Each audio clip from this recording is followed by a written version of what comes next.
knew the lines to Which one? Best of Everything. That's What's your what I favourite wish song? for you. What is Favourite? it? Yeah. Give me your top 2 favourite songs. Can't really say that. That's like asking me. You know, Give me one of your what all-time great favourite songs. Okay, Let's Stay Together. Strong. Green. Big tune. Big tune. Yeah. Big tune. Yeah, no, I like it. that. Can you say that again the way you said it? You said, big Big tune. That is, it's a classic. Can't argue with that. Right. But Frank Sinatra, I'm in a Frank Sinatra type of mood. Are you? Yeah. Like a My Way kind of mood? It's a little bit too commercial. Okay. So, the best of Well, you know that we're kind of in a sort of carpool mode, and I'm going to have you jamming out some kind of tune at some point. But I only know a few words. That's fine. Yeah. You can hum. Hum. Right, are we heading No, off? humming is not cool. You got to know the words, babe. All right, okay. You tell me a song you know the words to. And I mean, Bob Marley is what I know. I know by heart Okay. a lot of his music. But I'm in a Frank Sinatra type mood. Listen, you go with whatever you're in the mood for. Okay, so can we get some Frank Sinatra on? Yeah, we can try. I think I only have My Way. Let me see. The best of everything. Okay, hold The on. best of everything. That's what I wish for you. Do you think I can start driving? I think you can.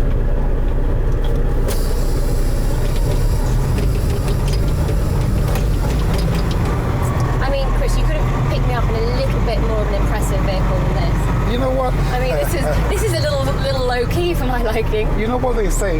When you're a Leo, the idea is to always try and be a little bit different. A Leo, did you say? Yes. I'm a Leo. Are you? Yeah. What date? August the 21st. I'm the 8th. Oh, very good. Okay. So is this your sort of eccentric? Shall I let you know if you're good to go? Yes. No. Oh, But I think with this with this truck, anyone will stop. I think we're okay. How long have you had this truck for? I bought this in 1993, Yeah. and it is as brand new as the day I bought it. It is an amazing piece of machinery, I have to say.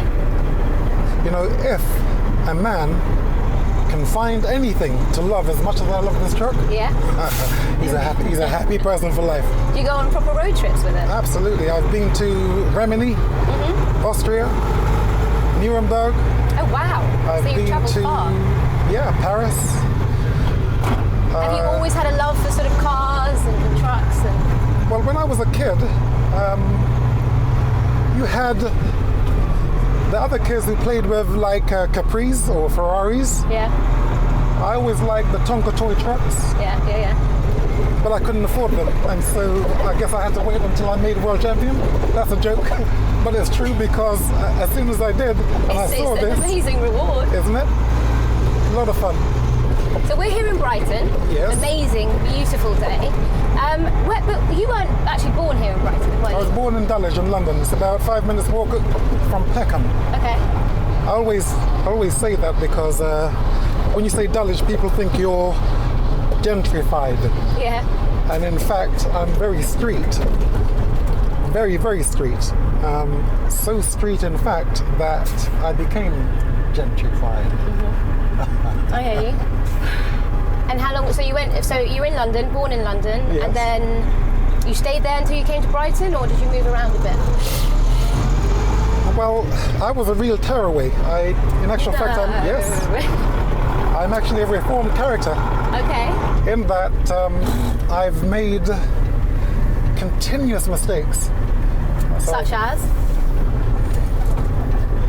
let's just say the life I had Yeah.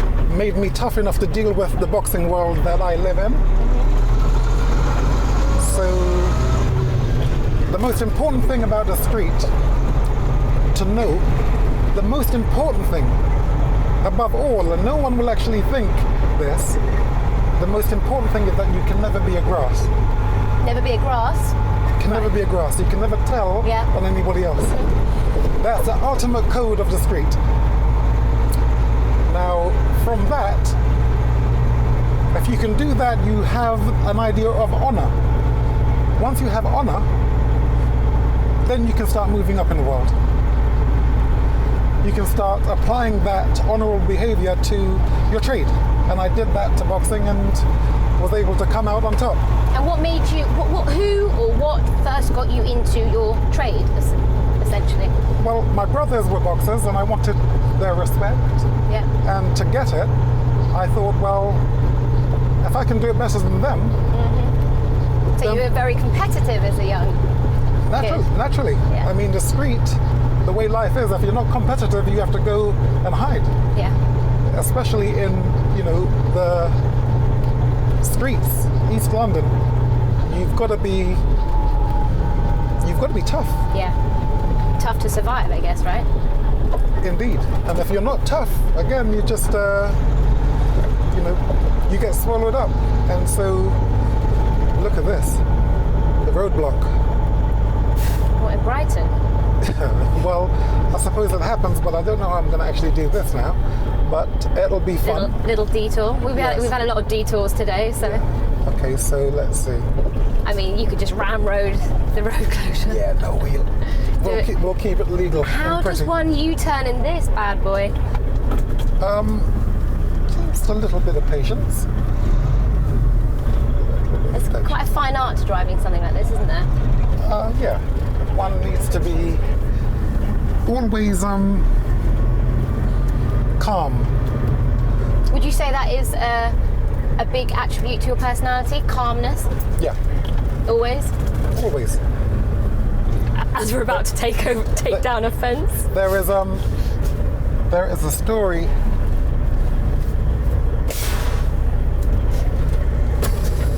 There is a story.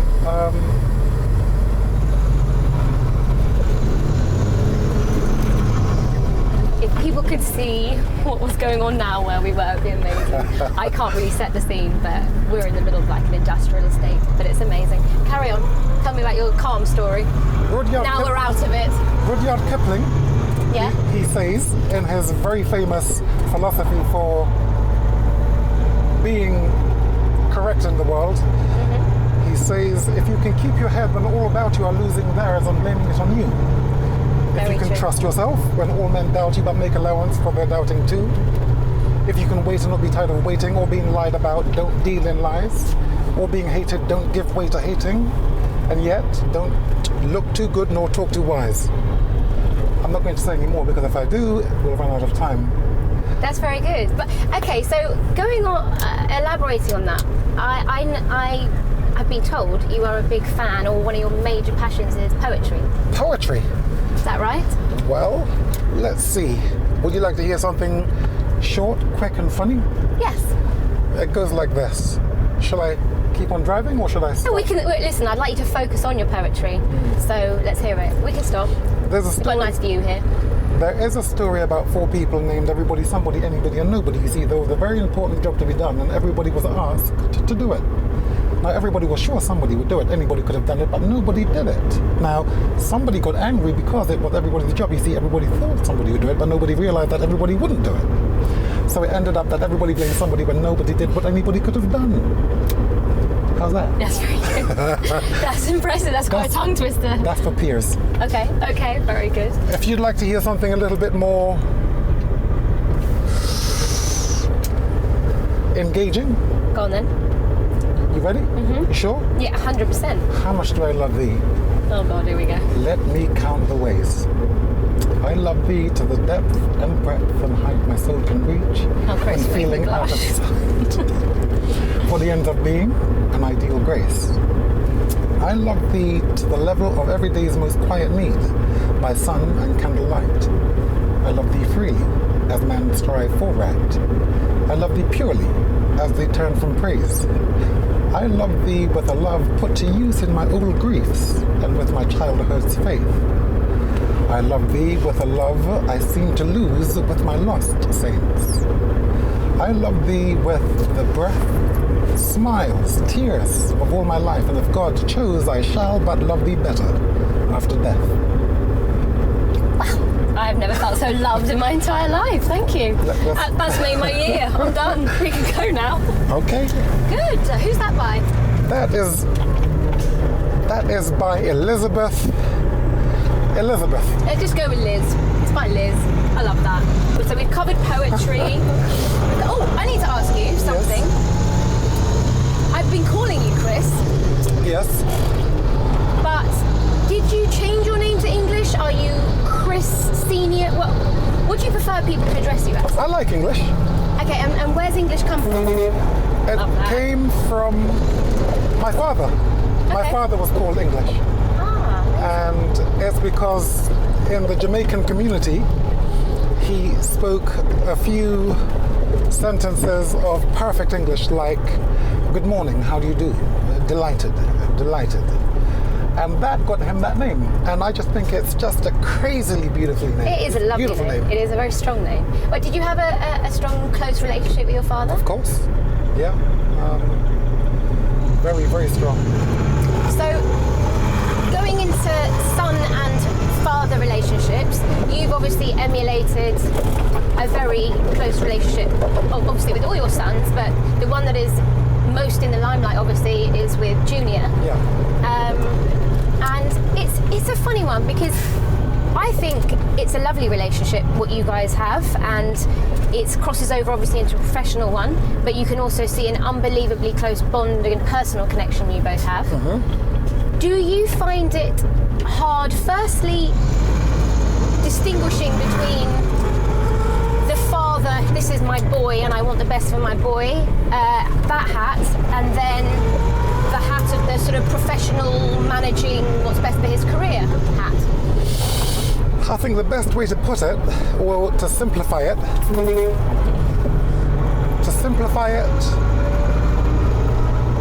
parenting is an extension of training. So you would say to your child when they are 8 or 7, when you cross the road, you look left and right. Mm-hmm. In boxing, you say, always keep your jab upright. Always, hey guys. You would say, always keep your jab. I'm good, thank you. How are you? You looking forward to the boxing? I'm Daddy. Yeah, looking forward. I'm subscribing, mate. Don't worry about that. Thank you. Yeah, he's subscribing. He is subscribed. We'll talk about ITV in a minute. So yeah. Yeah, let's go back to your relationship with him. Parenting is like training. Yeah, it's like you would train a fighter to actually, keep his right hand covering his jaw, use your jab. You would. But do you have very separate aspects to your relationship? Can you switch off and not address boxing and just be a father and a son? No, I can't. No. I don't know whether that's difficult for Junior, but I've never been any way different because boxing has a way of. Maybe it's not boxing, maybe it's the fact that I'm obsessed with boxing. Yeah. And having been obsessed as a teenager, it doesn't leave you. So, the principles I've used in boxing to actually get to the top is what I'm always... in him. Yes, it's what I'm always encouraging him to embrace. As the unbelievable career you had, but obviously a boxer's life is incredibly tough and not always what a parent would want for their own child. Did you always did it always come naturally to him? Did you encourage him into the sport or obviously you followed your career. Did you encourage him or did you discourage him, so to speak? Knowing the hardship of it as well. Well, I told him he shouldn't box. I told him this for about 4 years. He kept on asking, and I kept on telling him no. But this only intensified his desire, his imagination. Yeah. A kid gets told no, you can't do something, they want it even more. Right. Okay. And for 4 years, that may have inspired what we have today in Chris Eubank Jr., who is an absolute monster in that. Yeah. In that ring, I mean, he really does what it says on the tin. Seek and destroy. Going back to the calmness we were talking about the other day, earlier, he seems to have, and he's obviously got this from you, he steps in the ring and he seems to have this incredible, calm, emotionless way about him. Yes. Almost a little bit kind of eerie in a way. There's no emotion. That's it's right. just completely detached. which is what you need when you step into a ring. That's obviously. right. Yeah. I suppose I've passed over to him that in this business, You've got to have a thick skin. You can't have emotional detachment. the best defense is offense. If you're throwing punches, then the other person, your opponent, effectively has to be protecting himself. So, a father always wants to protect his child. Yeah. So effectively, he has been taught or politely programmed to be brutal. Yeah. But this is a sport. This is just it's a way of thinking, a technique of fighting, a strategy. Better to be brutal than to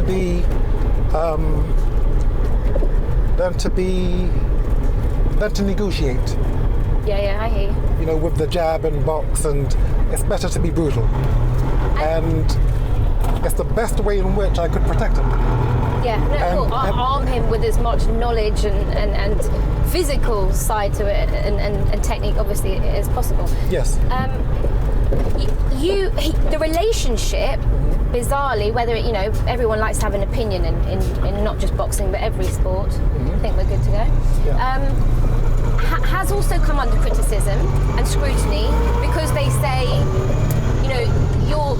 you're not letting him have his moment. You're overshadowing. You're precariously living your life through him. What do you say to people when how do you feel when people sort of almost accuse you of that and say you should step away a bit? I guess. Step away and go where? Exactly. Yeah. You're his father. No, it's not even that. I would step away and give him over to someone who was able to do better than I. But who's going to be able to do that? Yeah, no, I The qualifications I have. You have a pretty strong CV. I'll give you that. No, it's rare. Yeah. This is not something that can be passed over or delegated to a trainer who hasn't been in there at top level. Yeah. And this is not just the fight aspect or the art or the craft. This is also the ordinary life which happens outside of the ring. I can't afford for him not to understand that people will bring him along their path, an ordinary path, the club path. So my protection is, comprehensive. It isn't just boxing, it's life. Yeah, of course. I guess there's no other man on this planet who could possibly protect him and want the best for him than his own flesh and blood and his own father. Yeah. Given on top of that, then your credentials and your background in the sport that he's in. Yes. And I think it's probably safe to say that in terms of his career, there's only a handful of people on the planet who's got my experience. Yeah. But it's commonly thought that I have too much involvement where it would be irresponsible, it would be negligent of me to actually step back. And plus, I'm a lot of fun. And there's no way I can ever overshadow what he does. Yeah. What he does is fight. What he does, it speaks for himself in the ring, right? That's right. His fists do the talking. And where promotion is concerned, I'm doing for him what I've always done, which is entertain the public. Asking me to step back doesn't really make sense. For either of you. Yeah, no, I know. Listen, it's just an interesting topic because it's always brought up when it comes to you two. But talking about his fists doing the talking. Hi everyone. February the 4th. Yes. Big fight. His first world title shot. Yes. For the IBO. Mm-hmm. He's stepping up to super middleweight. Mm-hmm. How exciting. How are you, this is all, I know you talked about it's a very carefully, methodically planned program and journey that you guys are on. Mm-hmm. Talk me through the step up, talk me through, Well, look, this fight? the IBO World Super Middleweight Championship, this will allow him to effectively have a passport Yeah. to go and fight the best. Now, the best is, Do you mean the best in super middleweight and middleweight? well, as soon as you have that title, then you have a Opens voice. doors. Yeah, of course. As soon as you have a voice, then people have to listen. And Junior is not about actually, being quiet. He's about actually getting those championships. And getting those championships, we need a passport. His mouth won't do it. Yeah. His fists will. And so we will now be very aggressive in terms of getting these championship fights. So I guess the idea is to look to unify the super middleweight division, or are you looking at fighting at both weights? Because obviously I know huge fights at middleweight. Billy Joe Saunders, Golovkin, they're still very much on your radar, I assume. Absolutely, they are. But one fight at a time. Yes, yeah. Once we get past this, then we'll see. Boxing is a very it's volatile, it is unpredictable, there are things always happening, there are always changes happening, and so... Yeah, and you had a fair few changes last year. Yes, indeed. And I imagine that toughened him up somewhat. Well... There's a bit of disappointment, I guess, with certain fights not panning out how you wanted them to. There's a lot of politics, there's a lot of swindling, there's a lot of gamesmanship at hand. This isn't straightforward, I would like to make it as straightforward as possible.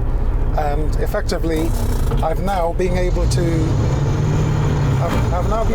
actually make that happen by sticking to my guns, inspiring ITV to come back into boxing.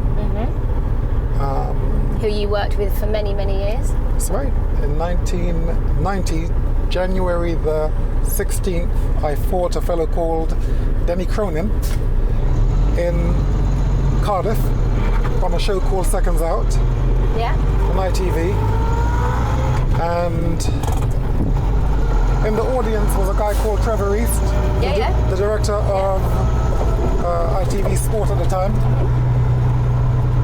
That particular night, I was kind of born because everything that I'd been studying in the gym, I was so perfectly structured in my ability to fight. That particular night, the confidence, the overconfidence, even arrogance, the flair, the beauty of knowing that I was accomplished as an artist in the ring, it all came out against a fellow called Denny Cronin. It was my 19th fight, and as I say, Trevor East saw the performance and vowed he would have me on ITV, and I stayed on ITV for some 4 years, having 14 World Championship wins before being poached by Sky. And isn't it odd that 23 years on, I've been poached to go back to ITV? So it's great. Not I. The name, but added Junior. You as a team. Indeed, yeah. And that's lovely because you have such a warm affiliation with them, and it's never been done before, pay-per-view. Oh. That's right. Just taking out someone's wing mirror, don't worry about it. No, not at all. You wouldn't even notice if you just drove over someone. That we don't do. We are very, very careful in this. I'm joking. Very careful. No.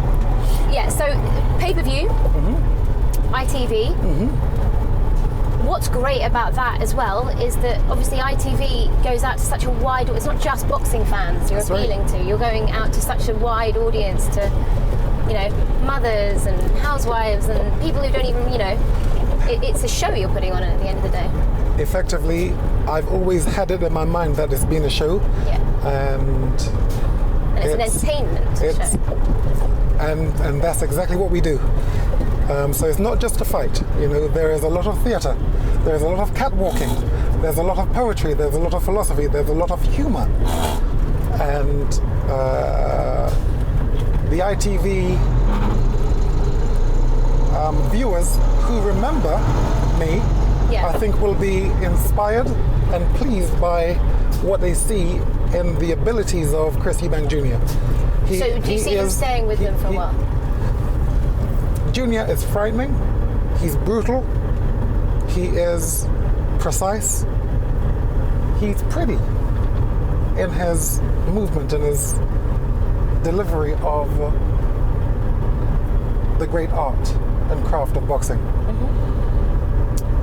The groundswell of people who may have missed me, in the positive or negative, we're back. Yeah, you are firmly back. So, who are we talking to now? No, Some fresh air? just Right. air. Get some air in there. So do you firmly believe, I mean, you'd be, I guess, silly not to, but your son right now could fight and beat anybody in the world? Yes.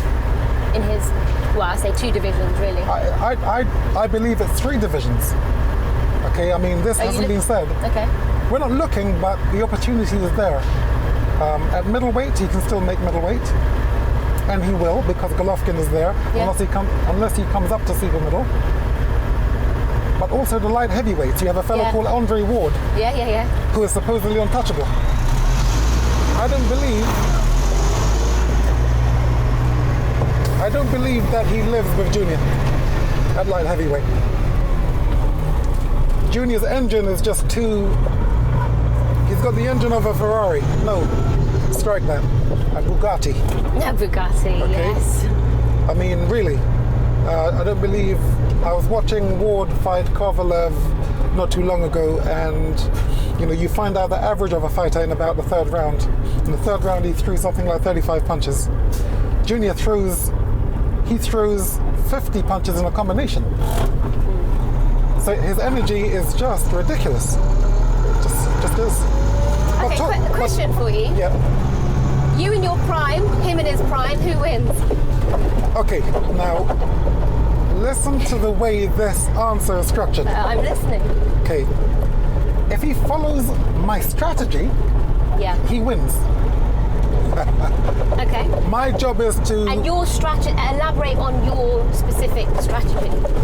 My specific strategy is to use all my experience and all my knowledge to make sure that my son has a better career than I. Okay. And that he can be a better fighter than I. A father always has this remit. A father always has this remit for the son to be better than the father. Yeah. So, a genuine, caring father. Some, not all fathers feel that though. I don't believe that to be true. I can't imagine a father not wanting his son to be better than him. And Junior has all the tools to be better than me. Yeah.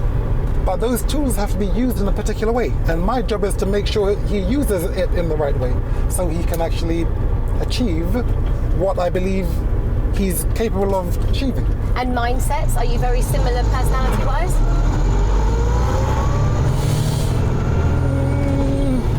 In a way.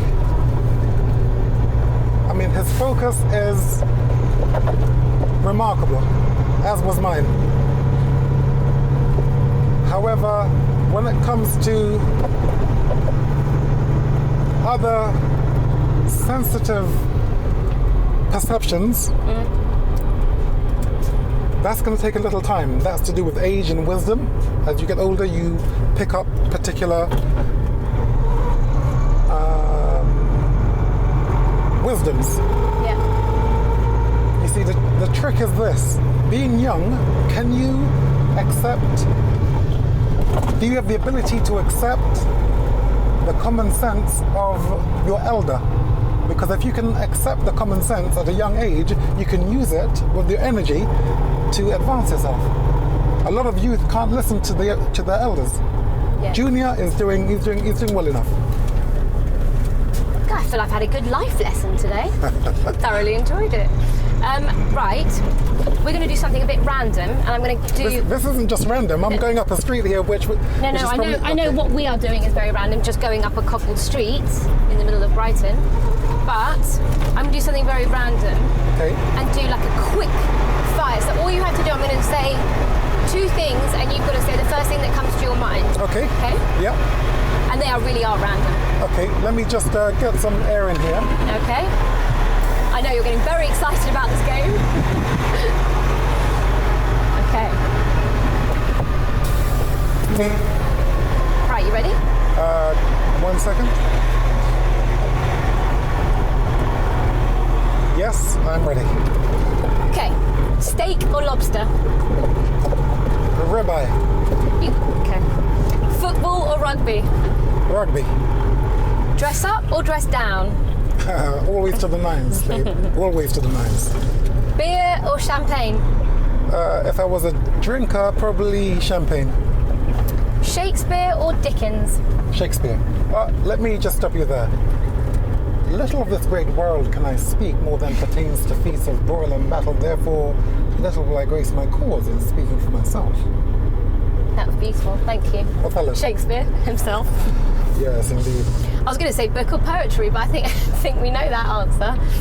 Very much poetry. Coffee or tea? I'm a double espresso man. Yes. Dancing or singing? Yeah, I'm a man who dances. I remember this fellow here. I know, he drove past us a minute ago. Yeah. How, he got around quickly. Yeah. You're Ben. Yeah. Hey, Ben. Long time no see. How are you? I'm good. You got your truck back? I've always had it. Good man. It's just been in storage. In storage, yeah, I remember. You well? Very well. You're looking good. Are you still down there at my hotel? Don't worry No, about it. I've moved on. Find me on Twitter. Yeah. And we'll talk later, yeah? Let's do it. Looking good. Okay, see you. Bye, Ben. Actually, you know that? No, go back to the dancing or singing. Dancing is in me. Okay, wait, I need to stop you because is this true or not? That you shook the hand of James Brown Sorry? and you felt like his dancing DNA got infiltrated into you after you shook his hand. I really do believe that. I mean, it wasn't immediate. It wasn't immediate because I could always dance. Okay, so you always got the rhythm. But some years later, you can ask my daughter. I can move in such a way that is ridiculous. It's mesmerizing. You know that we're not going to finish this journey or this interview without obviously me having to see that. Well, if you can play the music, I can show you the moves. Well, okay, let's drive somewhere. Let's pull over. I'm sure everybody will appreciate seeing these moves. But give me any song. Because that's quite a statement. But James Brown has kind of basically accentuated your rhythm. Look, I mean, he shook my hand, Yeah. and his hand was wet because he was performing, he was singing. Where was this? This was at the Natural History Museum. Okay, London. Yeah, and I wiped my face, Yeah. and so all these years later, maybe a year or 2 years ago, I realized that, or I perceive, is it because I put his DNA in me or on me, Yeah. that I seem to have this way of, well, the music may just be in me as it was in him. Well, I mean, like I said, I'll have to verify this with Emily, clearly. But I think we can just basically find out for ourselves. If we drive down to the pier, Yes, let's pull up. yes. I'll get a song up for you. And I'd like to see some of these James Brown-inspired dance moves, if that's all right with you. If we don't take out half the people in Cafe Nero. What do you Do you think want to about park up here? that? Or do you want to dance here or now by the water? By the water. Okay. Yeah, it's scenic. Quite like this. I'm really excited. I've heard a lot about it. Well, I've seen some of these dance moves, but I don't feel like I've really seen these dance moves. Okay, well, I'll try not to disappoint. Good, no pressure. Pressure. No. No, Give me the do pressure. that. Give me the pressure, baby. Love the pressure.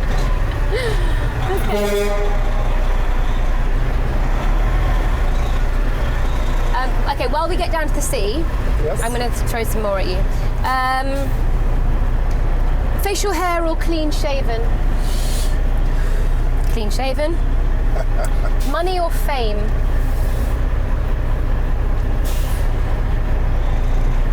I'll come back to you on that one because it's a difficult one. Well, listen, we've got time to get down to the pier. With fame, people underestimate it. They don't know that you are able to make people smile on sight. And when you make people smile, that wealth, that currency. So it's not materialistic wealth. No. It's the wealth of what you can do for other people. Well, feeling. Yeah. You know, does money make you feel good, or does someone smiling make you feel good? Yeah. Mixture. No, I'm joking. So, you know, they're both important, but one isn't more important than the other. They are both very important. Have you ever struggled with the side of fame that boxing's brought you? Struggle. Okay, This maybe. is a privilege. Is it always been a privilege? Always. Have you ever at any point thought, "Oof, I would happily give this up to a kind of a life of, you know, No, I don't. No. Okay. Anonymity. Yeah, that was the word. But why would anybody do that? I don't know. Some people don't revel in it. Some people genuinely don't enjoy it. I would say this to you, that anyone who doesn't enjoy their fame, it must be so that they haven't had to work for it like some people have to work for it. I went through a time when I was misunderstood and so disliked. Yeah, so Okay, maybe and- I'm referring back to that sort of time. But You know, I'm a showman. Okay, so you get into the ring and you perform. When you're performing, the way in which you actually have people understand who you are is by performing to the best of your ability, one, and your reward is for them to clap or to nod and say, yes, Mr. Eubank, or yes, whoever you are, you're good at what you do. So because boxing is so tough and I work so hard for so long with so little,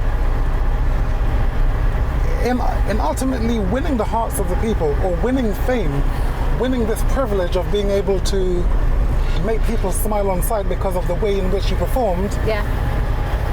it's something I embrace. So it's almost that drive and that kick out of seeking praise. No, And adoration? No.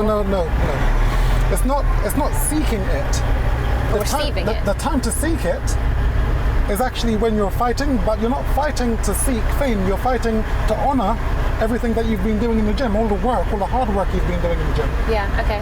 Okay, and a byproduct or a fringe benefit of that is the people saying, we like what you do. No one does it like you. You know, thumbs up. You inspired me. Yeah. You inspired my son. Yeah. Your behavior as a person in the public eye is humble, and because it's humble, I can now see and I can now accept how good you are at what you do. If you're not humble, if you don't have manners, people don't care how good you are as a boxer totally. or as a tennis player. Manners is everything. Manners is everything. In a person, whatever walk of life you're in. That's right. If you've got good manners, then people then will then look at your process of your craft. As a kid, were you always a showman? How are you, right? All right. Good to see you. See back. right and see what?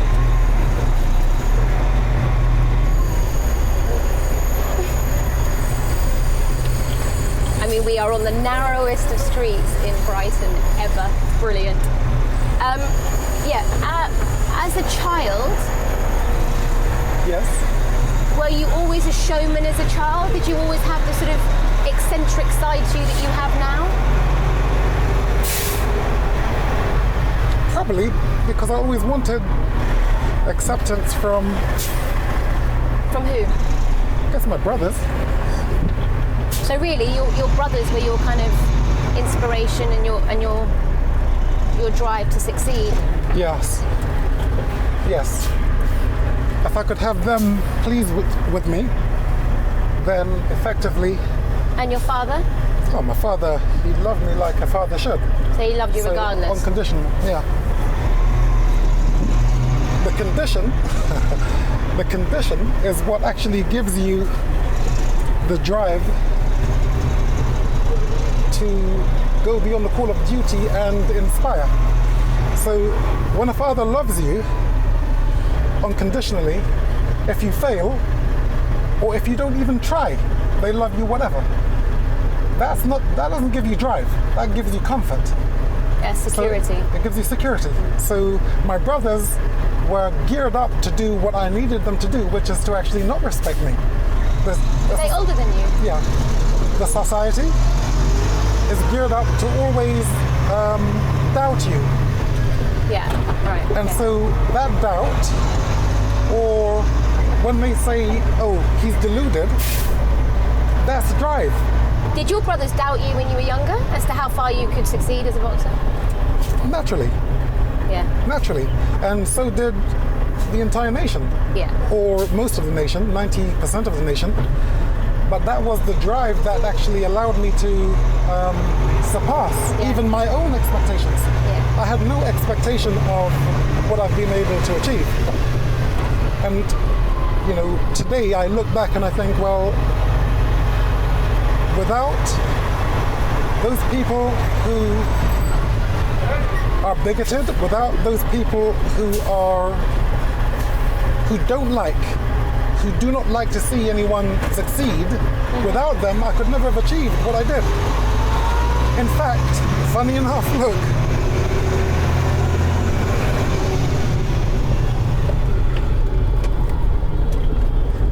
if people had the disposition to say, fair's fair, good luck, you know, work hard, do what you're doing, I wouldn't have gotten anywhere. I wouldn't have got anywhere. Yeah.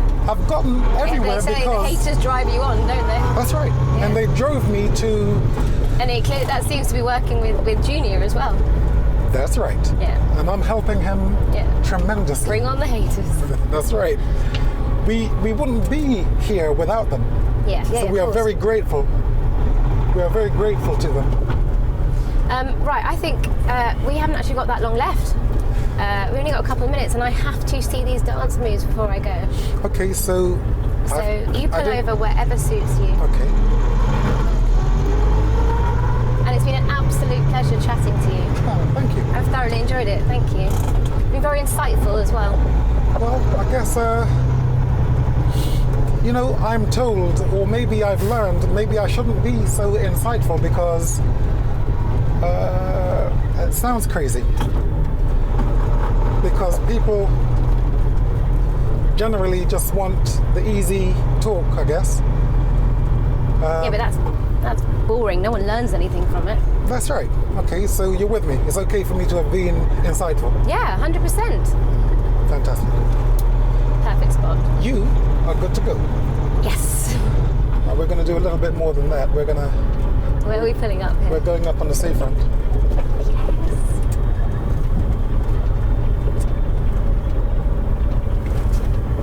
Oh, love it.